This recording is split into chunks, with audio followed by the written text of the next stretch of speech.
বৈরী আবহাওয়া, জলাশয়ের অভাব ও শ্রমিক সংকটে মেহেরপুরে কমেছে পাটের আবাদ। উৎপাদিত পণ্যের কাঙ্ক্ষিত মূল্য না পাওয়ার অভিযোগও পাট চাষিদের। কৃষি কর্মকর্তারাও বলছেন প্রায় একই কথা। মেহেরপুর প্রতিনিধি ফারুক হোসেনের তথ্যচিত্রে আরও জানাচ্ছেন সমর ইসলাম।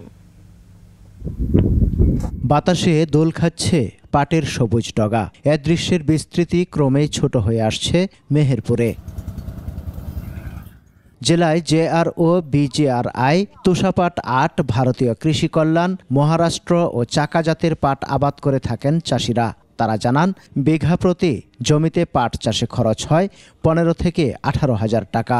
উৎপাদিত পাট বিক্রি হয় ১৬ থেকে ১৮ হাজার টাকা। এতে লোকসান গুনতে হয় তাদের। অত্যন্ত খরচ আছে পাটে, ধরে লেবার খরচ এখন বেশি। খরচ পাতি করে কষ্ট মষ্ট করে ধরে করে বাড়িতে নেয় না, আবার বাজার কম। পাটের তো লাভ নাই, পাটের তো লস। আগে ৪-৫ বিঘি করতাম, এখন ১.৫ বিঘি পাট বেরিয়ে। শ্রমিক সংকট, পাট পচানোর পর্যাপ্ত জলাশয়ের অভাব এবং কাঙ্ক্ষিত দাম না পাওয়ায় জেলায় অনেকটা কমেছে পাটের চাষ। মাত্র ১ বিঘা জমি পাট বুনেছি, তার কারণ একটা পাটের লেবার খরচ হচ্ছে ৬০০-৭০০ টাকা।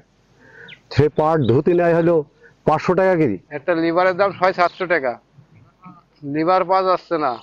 ফসলের দাম, পাটের দাম কম, গৃহস্থ কি করে বাঁচবে? ১৫-১৬ হাজার টাকা বিঘি খরচ হয়। ৮ মণ পাটে দেখা যাচ্ছে ১০ হাজার টাকা, নাই ১২ হাজার টাকা হয়।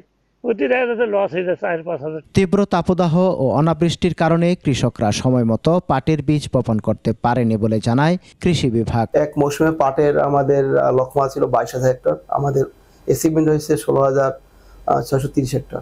এর কারণ ছিল অত্যন্ত হিট ওয়েভ। ওই সময় আমাদের খরা ছিল এবং পানির অভাব ছিল, ড্রোডাউন হয়ে গেছিল মেশিনগুলো, যার কারণে চাষিরা এই অ্যাচিভমেন্ট বা তারা সেইভাবে পাট বুনতে পারেনি।